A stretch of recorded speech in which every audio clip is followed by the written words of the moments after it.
Or is there something that you see the church today lying to ourselves about? Oh. Hmm. It could be societal, cultural, it could be what Yeah. goes on in the church or outside of the church. Right. What are we lying to ourselves about? I don't know if the church as a whole is still on the or have the mindset of this perspective, therefore we're lying to ourselves as the church. But I would say anything dealing with sexuality, I think the church is we're starting to see things move in terms of conversation, in terms of digital resourcing, in terms of just discipleship at large. We're seeing the church take more of a stand or more of a say in God's design for sexuality, because we're seeing culture say, listen, we're going to just do this. Like, nobody's giving us answers. So we're just going to figure this out ourselves. And I believe that the church is supposed to be, we're supposed to be influencing the culture, not culture influencing the church. So you're saying that the church So is stepping into that or they're not? I would say that for a very long time, they were not. They were turning their heads and saying, do whatever you want. And if you come in here, we're going to tell you how wrong you are. Whatever, you can take that in any direction you want to. If you wanted to take that like LGBTQ, if you wanted to take that heterosexually, like, if you come through these doors, we're going to tell you if you've done XYZ or 1, 2, 3, not saying that they never did. But we're going to tell you how wrong you are, instead of like, oh my word, bride of Christ, like, rise up and recognize the authority that you've been given in Jesus Christ to be able to lead the culture as it pertains to sexuality.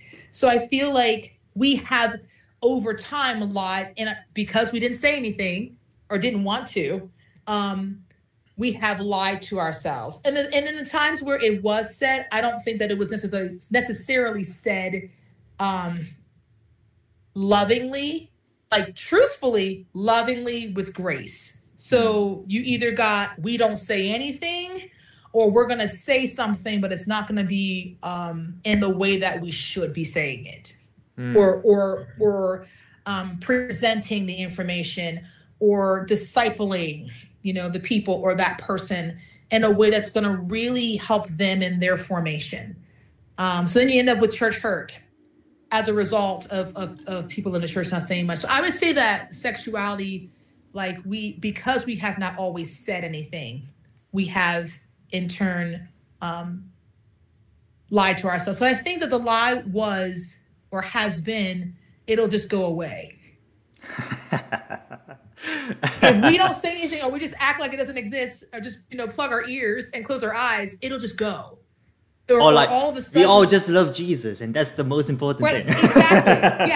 Yeah. You know what I mean? Yeah. Like, Yeah. let's kumbaya this, as some people would say, like, and sit around and act like it's all good. Like, everybody loves Jesus and Jesus loves you, and it's like, yeah, he does. But man, as Christians, we're called to say something. Like, I think the church has just been like stuck in this tension between like speaking the truth and like love, but they take love to mean acceptance, just like everyone else, yep, and it's a tough line to draw, right? Because yes, like you want to love people, but does that mean just accepting them? You say come as you are, right? Jesus loves you as you yep, are, but then that has been manifesting as we'll just accept you as you are and will not expect any changes. So there's that correct. tension there. And then a level deeper than that, I also think that there has been a prioritization of following the rules of Christianity rather Yes, than painting a picture of Christian identity. And how correct. that looks like, it's like you were describing. You come into the church and we're going to tell you how you are wrong, or we're just going to accept you as you are. Either one of those extremes, right? It's prioritizing the rules that this is what it looks like to be a Christian. And if you do this and this and this and this, then you are a sinner and you're not a Christian. Right? And if you want to be a Christian, then you have to do this and this and this and this. Which it's not necessarily wrong, but it's placed on the pedestal. Yes. Where where you kind of like defining your approach based on behavior modification. And but that's not, even though behavior modification has its place, the problem here in this issue is that it's not matching with the issue of sexuality that we see out in the culture. Right. And the issue of sexuality is it's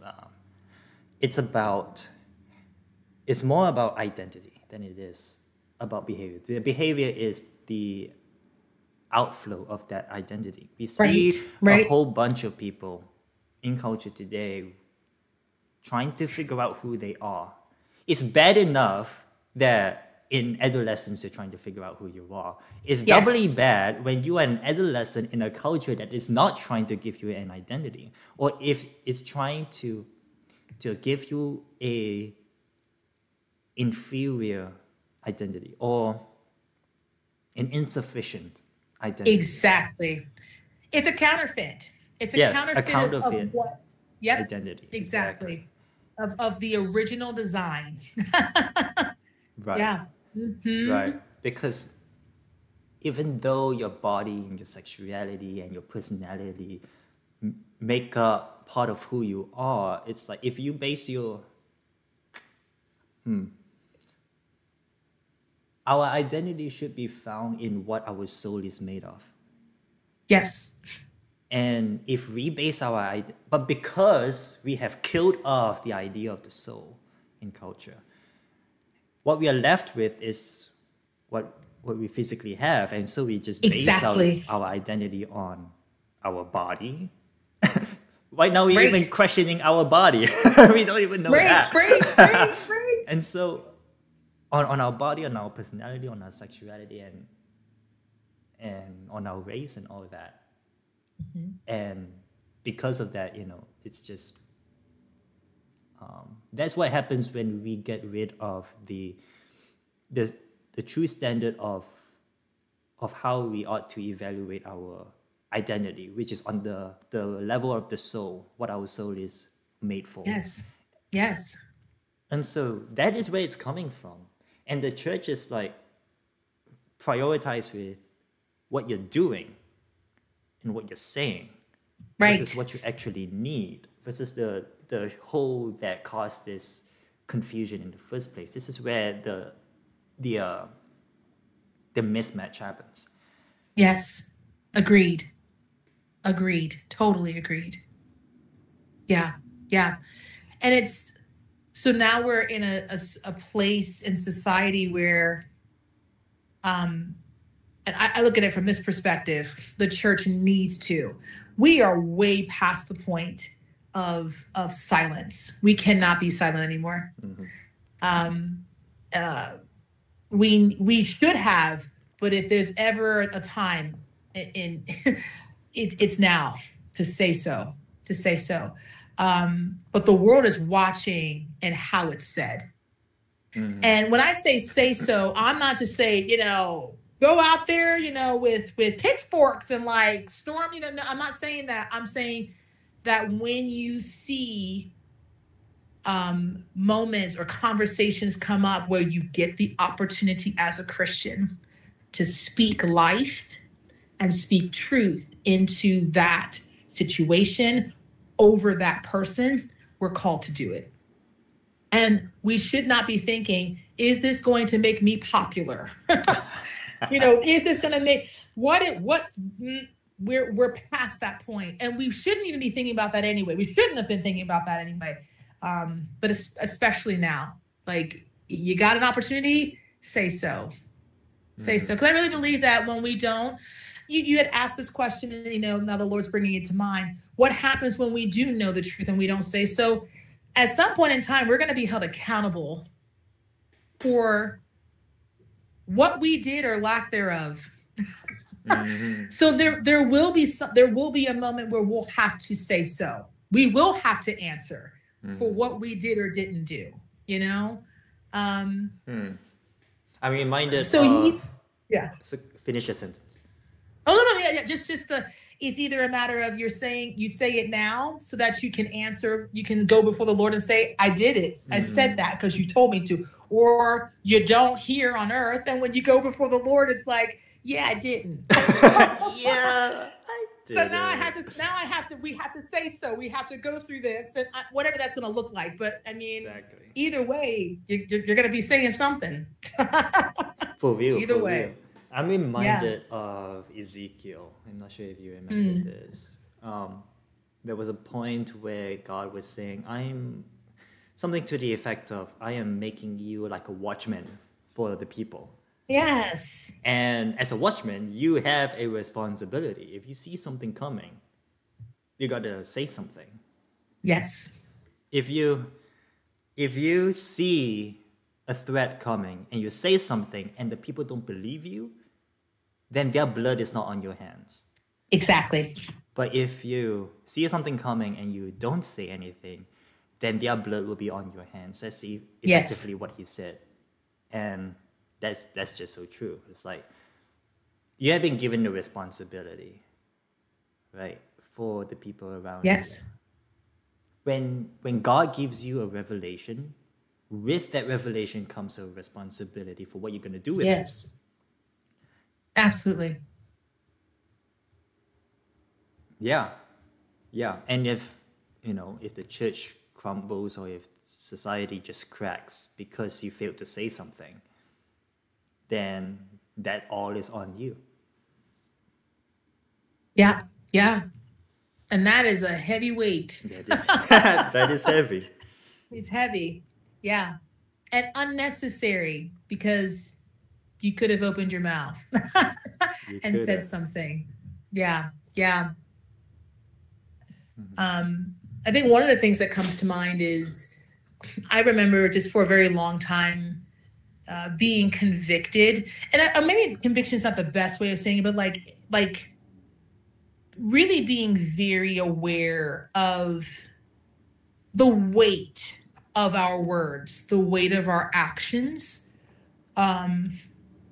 what we do on this planet, how we advance God's kingdom, and I don't know what was going on in my life at the time. And it wasn't like I was necessarily doing anything that was like, Tiffani, why are you doing that?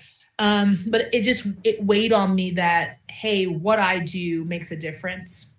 What I say makes a difference. And we are all a part of a greater narrative.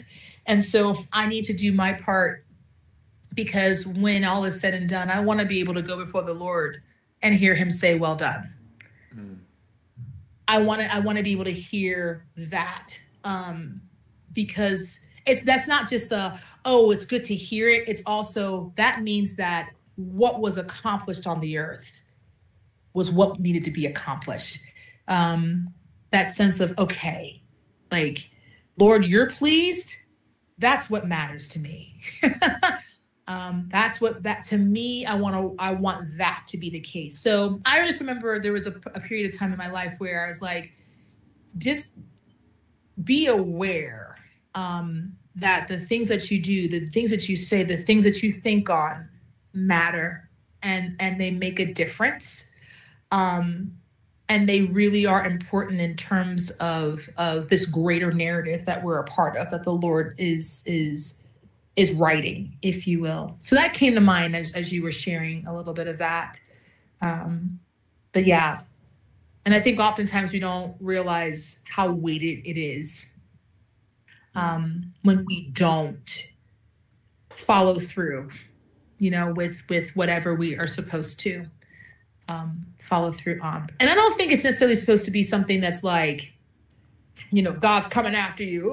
But there is a responsibility, kind of to your point, what you were sharing, there's a responsibility. So what are you going to do with it?